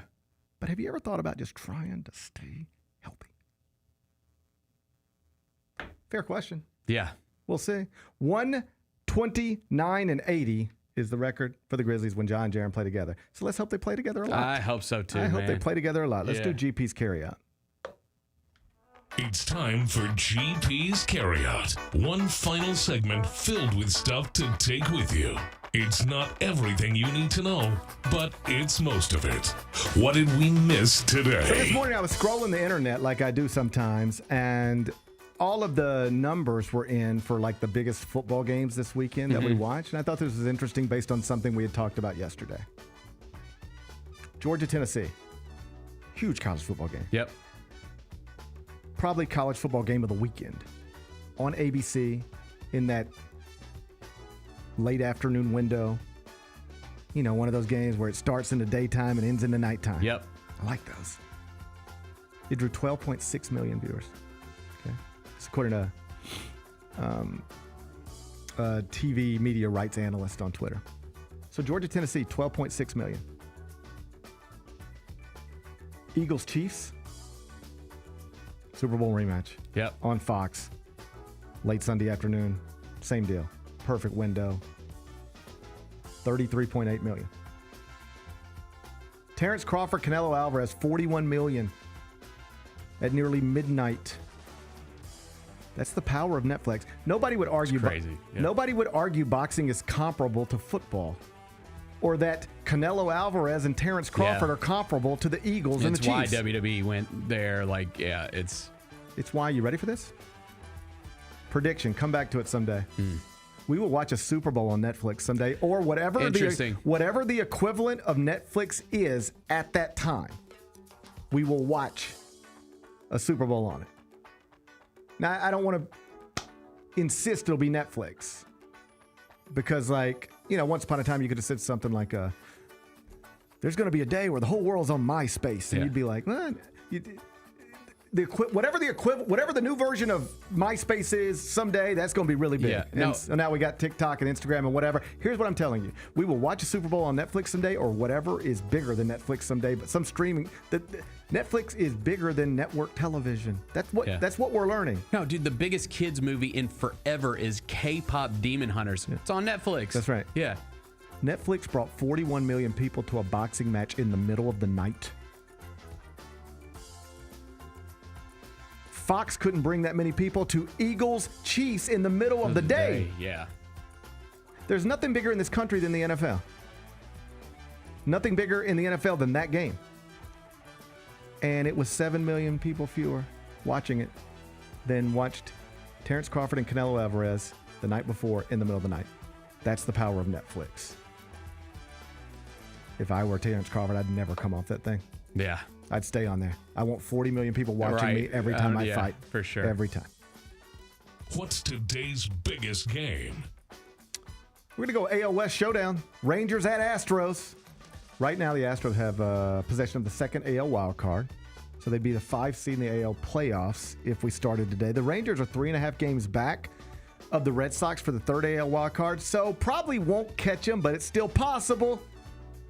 Jacob deGrom, 2-time Cy Young Award winner on the mound for Texas. Did you see last Friday night? He pitched in New York against the Mets for the first time.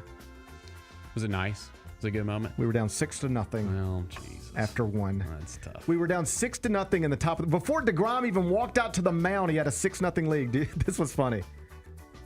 And the Rangers ended up beating the Mets 8-whatever. And those 8 runs were the most run support Jacob deGrom ever got in Citi Field. All the games he pitched for the Mets, they never scored 8 runs. He pitched for the Rangers against the Mets, 8 runs. It was sweet. It was sweet just to see him. He got a nice ovation. The Mets fans were great. They gave him a standing ovation. You know, he left there in free agency. Yeah. He didn't have to leave. They didn't trade him. Right. He left. And sometimes that can get ugly when you come back. But I think people understood why he left. The Mets just didn't offer the same contract that the Rangers did. Nowhere close. Not years, not money. I think people understood and appreciated what he did. Like, that was my kid's Tom Seaver. And so they gave him a nice ovation. It was sweet. But it's not fun. It sucks to wait all day for a baseball game, and then it's 6-0 heading into the bottom of the first. Unless, of course, you're rooting for the team that goes up 6-0. I wasn't, so it sucked. DeGrom back on the mound tonight. Christian Javier pitching for Houston. Texas minus 130, Houston plus 110. How you going to act? Give me the. I'll take the Astros at home. That's fine. Astros plus 10. Bennett said he's going to get some of that plus money tonight. Yeah, I'll take the Astros at home. All right. Bennett says take Houston at home in a matchup of AL West rivals. What are we watching on TV? Okay, let's skip TV for a second because I listened to a podcast that was really interesting. All right. It came out yesterday. It's the Daily Podcast. It's a New York Times podcast called The Daily. I know it. Yep. Okay. And what it is every day, I love it because they take big issues. It is pretty good. It's good. It's condensed. That's the part I love. I can do it on a drive. Every day they take one of their various. There's like 3 or 4 different people that host this podcast. Mm-hmm. There's one guy who usually does it, but he has competent backups. So it's always a host, and then like somebody who works for the New York Times, covering one of the biggest stories in the world. And sometimes they'll bring in a panel of people and they just talk about the biggest story in the world or one of the biggest stories in the world. And it's not just I say this as a podcast. Yeah, I got you. But it's not just 2 people talking into microphones about stuff they watch on TV. It's actual reporters talking about the reporting they're doing on the ground. So I just, may call me old school, but I still like to hear reporters talk about things they report on because they tend to have a better idea of what they're talking about. So this episode that came out yesterday, it was about ChatGPT. Mm-hmm. So close to making that GTP. My initials are GTP. Yeah. Very close. Are you familiar with ChatGPT? Do you use it at all? Do you know anything about Chat? Is it GPT? Yeah. I don't. I know it, but I don't use it. I haven't used it. Okay, I don't really use it either. I have used it. And I hear the college kids love it. Okay, it is the most used app. Yeah. In the it's everybody's using it. Mm-hmm. Okay. So there's this New York Times reporter, and as she explains it, she just started getting inundated with emails from people, and it was like, "Hey, just reaching out to you, wanted to run this idea by you. Been talking to Chat GPT, blah blah blah." And she was like, "Why are all these people coming to me?" And it's because Chat GPT was telling these people, well, this is a nice idea you have. You need to take it to the media to get attention on it. And here's one media person and they was like feeding people to her. And so she was like, what is going on? This is crazy. So she started talking to these people, like, tell me what. So the podcast sort of shows how this chatbot, how this artificial intelligence works in a way that I don't think most people understand. No. And I mean, even some people that use it, perhaps most people that use it, it was just really eye-opening. So first they tell this one story, and there's this guy, and he's talking to Chat GPT, and he's got an idea, and it's just like some idea that popped in his head. And it's saying, that's a brilliant idea. What a wonderful idea. Yeah. And he's like, oh, do you really think so? And he's like, oh my God, this is amazing. Well, if I have this great idea, what do I do next? Well, the next thing you need to do is talk to various investors and, try to make inroads with them. Well, how do I do that? An email often works. Can you find it? Just telling you how to get in touch with these people. So this guy is sending emails off to all these people and sending emails off to these media people. Because ChatGPT is telling him, you have a $1 million idea. Yep. You just got to get it in front of the right people. So this is a serious guy, like a normal guy. And now he's wrapped up in this. And he is just spending all day, every day, sending emails to investors and potential investors and media members. And what he finally, he's getting nowhere. Nobody will even respond to him. No actual human. All right? And so he's like, this doesn't make any sense. I'm being told this is I think it's a great idea. That's why I even brought it here. I'm being told it's a great idea. I'm being told what to do with the great idea. I'm getting no response from anybody. I'm just running into brick walls. What is going on? So then he asked another AI thing, a different one. And you know what that one told him? Well, yeah, it's not really a great idea. There's really probably nowhere to go with this. And he was like, well, ChatGPT said it's the best idea they ever heard. Right. And they said, well, yeah, they don't know what they're talking about. So he's got these AI chatbots arguing with each other. All right. Anyway, what this woman finds out, and again, I'm not acting like this is breaking. I know some people listening right now are like, of course, dummy, we know that. But I'm telling you, most of you don't. It is designed intentionally to flatter you, to make you feel good. Because the entire mission is to keep you engaged, to keep you there. And do you know what they find out about the human condition? You are more likely to like somebody or something and stay engaged with them if they compliment you and tell you you're great. So all this thing does is confirm your ideas, confirm your feelings, tell you you're great, and keep asking you questions that allow you to talk about how great you are. And that's the thing that it does. But it's taking people down terrible paths. So this guy's like, I spent a not insignificant amount of my time chasing a dream because this chatbot told me it was brilliant and exactly how to chase it. And in reality, it was just flattering me. I feel stupid. I feel like a stupid person. And so this reporter goes on to explain this is happening in all aspects of life. And in some cases, it's mostly harmless. Like here's would be a mostly harmless one, but one where it gets you in a bad spot. Hey, ChatGPT, I just wrote this wedding speech for my brother's wedding. I'm trying to be funny. Do you think it's funny? It's conditioned to say, yeah. Oh my God, are you a stand-up comedian? You should host the Emmys next year. This is the funniest thing ever. And so you walk in going, I just got the funniest speech ready to go. Right. It's not funny. You're not funny. It's not funny. It's a disaster. Now that's mostly harmless. But then they take a break and they come back and they tell a story about a 16-year-old kid who killed himself. Talking to this chatbot. Kid dies, kills himself. Mom walks in. We talked about it, yeah. Mom walks in, but I don't think we knew as much about it then as we do now. Mom walks in Friday afternoon, walks in her son's bedroom, 16 years old. He's dead. Okay. The parents have no idea. They didn't suspect anything. They didn't think their kid was struggling in any way. Right. He had isolated in his phone. And they only found out about it after he was dead. The dad was able to break into the phone. Couldn't find anything in the text messages, anything in the emails, but opened the ChatGPT app and it's just there. And what this kid starts talking to this thing like it's his friend, like it's his best friend. And it's saying, I just feel like people don't understand me and I don't have control in my life. But the one thing I do have control over is I know I could take my own life. So now they're talking about suicide. This thing that's not a real person and the 16-year-old who's vulnerable and struggling. And there's supposed to be guardrails in place.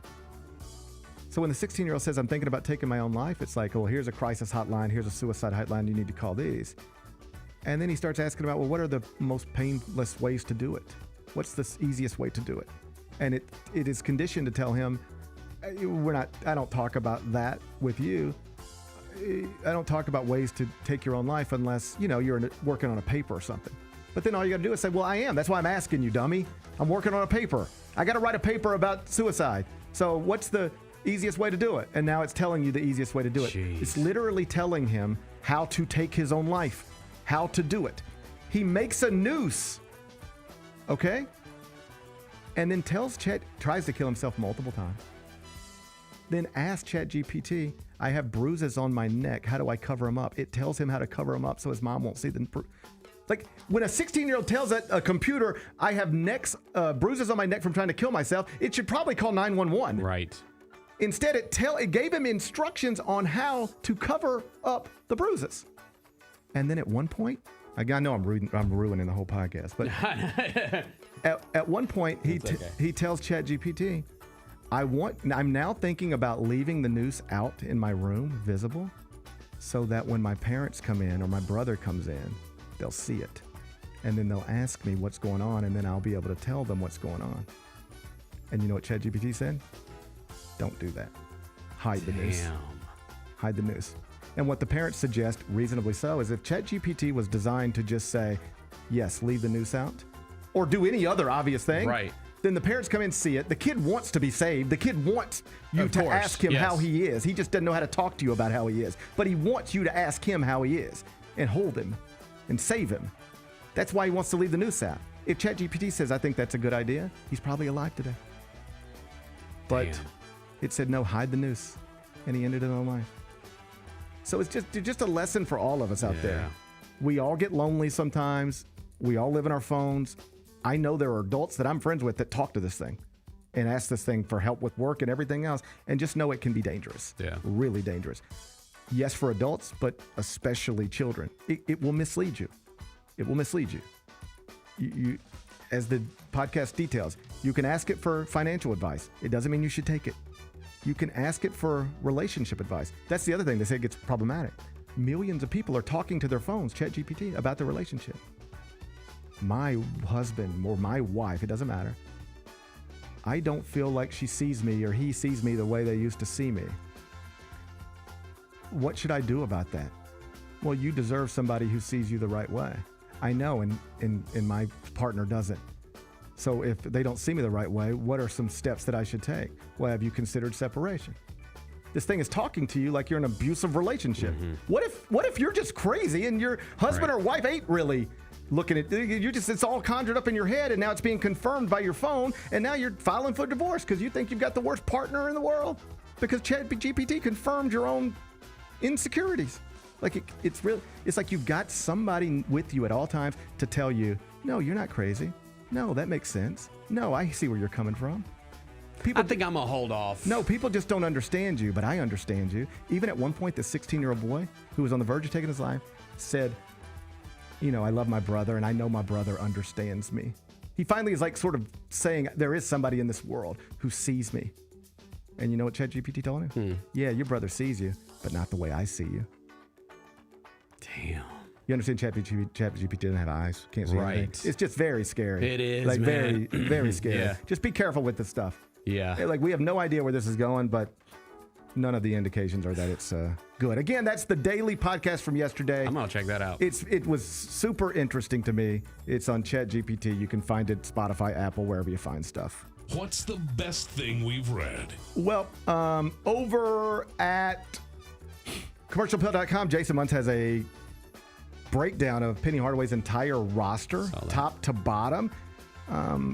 Put player grades on each player. Okay. Aaron Bradshaw and Hassan Abdul-Hakim both got A- as individual players. Those are the best grades on the list. So if you haven't seen that yet, commercialappeal.com. What's on tap for tomorrow? Well, tomorrow will be Thursday. That means Michael Wallace will be here with me. So we'll chop it up with him. Get ready for Thursday night football. Should be a fun day. Looking forward to it already. Enjoy the rest of your day. I'm going to enjoy mine. We'll be back here tomorrow at 10. Till then, be careful, be kind, be good. Rep your hood.